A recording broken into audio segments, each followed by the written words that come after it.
Hola chicos, ¿qué tal? Espero que se encuentren muy bien. Soy la maestra Karen Millán, ustedes ya me conocen y bueno, vamos a trabajar. Hoy corresponde revisar un tema de español que es acerca de los relatos históricos.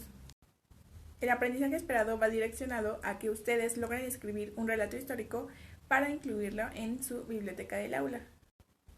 Para ello es necesario hacerles algunas preguntas, como por ejemplo, ¿ustedes saben qué es un relato histórico, cuáles son sus características y cuáles son los pasos para escribir un relato histórico?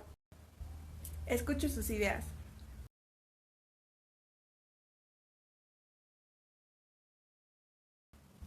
Bien chicos, les agradezco su participación, pero ahora vamos a puntualizar qué es un relato histórico, cuáles son sus características y qué pasos hay que seguir para escribir un relato histórico. La palabra relato viene del verbo relatar, de narrar o contar, e histórico tiene que ver precisamente con la historia. De aquí que digamos que el relato histórico es la narración de hechos reales, o sea, que sí sucedieron y que tuvieron lugar en el pasado y presentan una secuencia cronológica que va siguiendo una línea de tiempo o que se cuentan los hechos ordenados, así como fueron pasando. Lo que fue primero, lo que fue después y lo que pasó hasta el último. Vamos a las partes. Este se divide en 4 partes que son título, introducción, desarrollo y desenlace. El título básicamente abarca el tema en general de lo que vamos a hablar en nuestro relato histórico. Un ejemplo de título sería, por ejemplo, la Guerra de Reforma, la Revolución Mexicana, la Guerra de Independencia, la Guerra Fría, la Segunda Guerra Mundial, etcétera. Ahora, la introducción es el primer párrafo que viene en el relato. Y bueno, aquí se nos presentan los hechos y se nos da como un panorama general del hecho histórico del que vamos a hablar. Por ejemplo, en el México de 1850 ocurría que Benito Juárez era presidente y bueno, existían dos grupos sociales que competían entre sí y se hacían llamar conservadores y liberales, etcétera, etcétera. O sea, es un panorama de cómo estaban las cosas en ese tiempo. Y como ya les decía, pues se redacta en un párrafo breve, pequeñito, que se coloca al principio de la redacción del relato. Luego sigue la parte más larga o más extensa del relato, que sería el desarrollo, ya que aquí pues se da la explicación de cómo ocurrieron los hechos y por tanto su contenido es más largo, puede extenderse hasta 1 o 2 hojas dependiendo del tema que estamos hablando. Asimismo, en esta parte pues se habla sobre las causas y consecuencias del hecho y también se especifican lo que son los personajes que, bueno, estuvieron dentro de esta historia y las fechas en que ocurrieron. Ya por último, en el desenlace, pues se hace la conclusión de los hechos.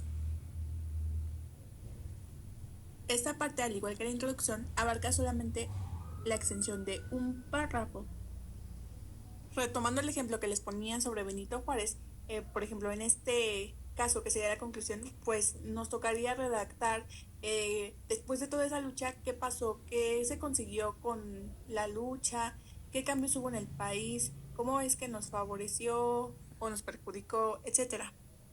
Bien, espero que ya te haya quedado un poquito más claro el concepto de relato histórico y bueno, comprendas más o menos de lo que hablamos cuando escuches ese concepto. No obstante, es importante hacer énfasis en las partes que componen a un relato histórico, la introducción, el desarrollo y el desenlace. A continuación les voy a mostrar un ejemplo en pantalla para que podamos identificar las partes y entender un poquito más de la explicación que ya les di previamente. Bien, aquí tenemos un ejemplo y bueno, el título de este sería 18 de marzo, decreto de la expropiación petrolera. Recordemos que el título es el tema en general de lo que nos va a hablar el escrito. Por tanto, ya tenemos identificada la primera parte del relato histórico, que en este caso sería el título y este corresponde a 18 de marzo, decreto de la expropiación petrolera. Ahora hay que identificar en este texto la parte de la introducción. Recordemos que la introducción refiere al primer párrafo que se nos muestra en el texto. Por tanto, si ponemos atención en esta imagen, podremos percatarnos de que en la introducción comienza desde donde dice, en la noche del viernes 18, y termina en el primer punto y aparte, que sería la expropiación petrolera.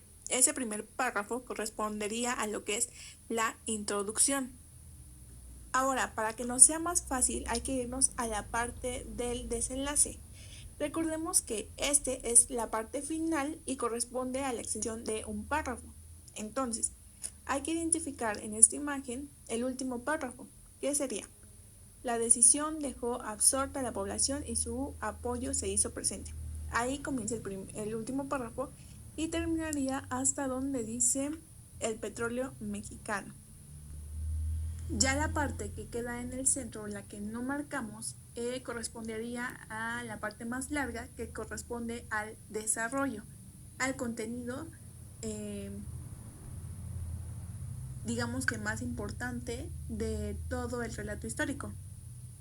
Ahora, es necesario que no solo identifiquemos las partes, sino que también ustedes lean cada una de las partes y contrasten con la explicación que ya les dije. Por ejemplo, en la introducción, si leemos este primer párrafo de la imagen, podemos darnos cuenta que nos da como un panorama, digamos, general de la situación de esos tiempos, de 1938.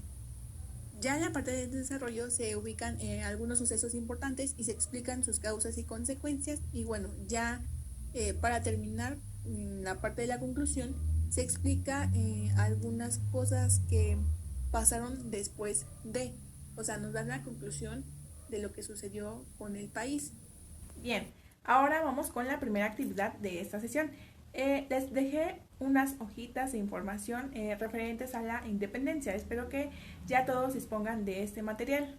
Son básicamente 3 hojitas. Esas 3 hojitas las pueden imprimir o las pueden tener en digital, no hay ningún problema, y las van a leer. De ahí van a sacar o a subrayar los acontecimientos más importantes, la información más importante o relevante del texto. Tendrán aproximadamente 5 minutos para leerlas y hacer el subrayado de la información. Una vez que ya hayan terminado esa actividad, reanudan a este video, mientras pongan pausa. ¿Listo? Si te pudiste dar cuenta, esas 3 hojitas, en la primera pues es muy poca la información que viene. En la segunda el texto es un poquito más extenso, y en la última pues ya viene igual un pedacito muy pequeño de información. Por tanto, este texto nos va a ayudar muchísimo a empezar con la elaboración de nuestro relato histórico. Digamos que la primera hoja es la información referente a la introducción. Todo lo que subrayamos en la segunda hoja es lo que vamos a retomar para hacer nuestro desarrollo, y la última hoja para hacer el desenlace de nuestro relato. Asimismo, te mandé un segundo material, que es sobre el formato para hacer nuestro relato histórico.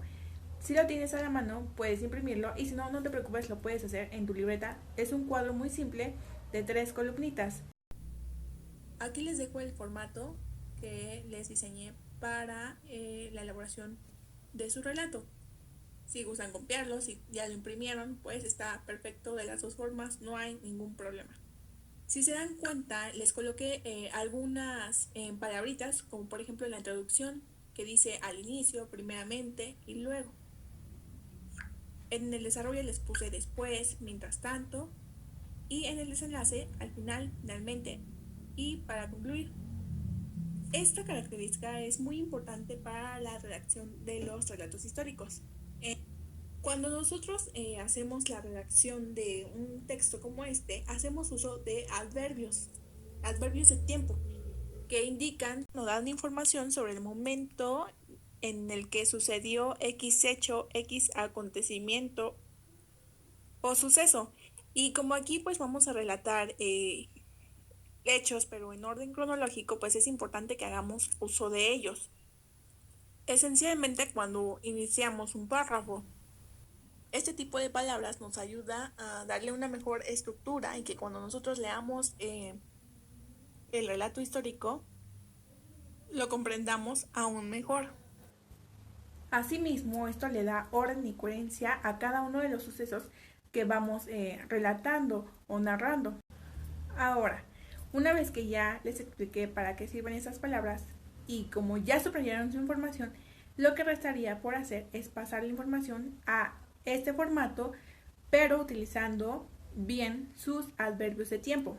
Cuando ustedes terminen, lo van a leer y se van a asegurar de que este tenga coherencia. Pueden pedirle a sus papás que les ayude y que les dé su opinión de lo que escribieron, que les dé consejos sobre si se entiende o no se entiende, o qué palabras puedo cambiar para que se comprenda mejor mi texto. Cuando ustedes queden seguros de que el texto ya no tiene correcciones, entonces lo voy a pasar a una hojita blanca o puede ser de color y voy a empezar a redactar mi relato histórico. Aquí ya pueden agregar algunas imágenes referentes al texto y bueno, recuerden poner el tema a manera de que resalten. Recuerden el ejemplo que vimos, las letras eran negritas y un poco más grandes al texto normal. Si es que les queda un poquito de duda, vayan a su libro de texto de español. Ahí vienen muchísimos ejemplos de relatos históricos. En el índice busquen la lección y vayan a las páginas correspondientes. O también, si lo creen necesario, pueden volver a ver este video. Sin más por el momento, me despido de todos ustedes y les agradezco la participación en cada una de las actividades que hemos estado realizando. Muchísimas gracias y nos estamos viendo. Bye.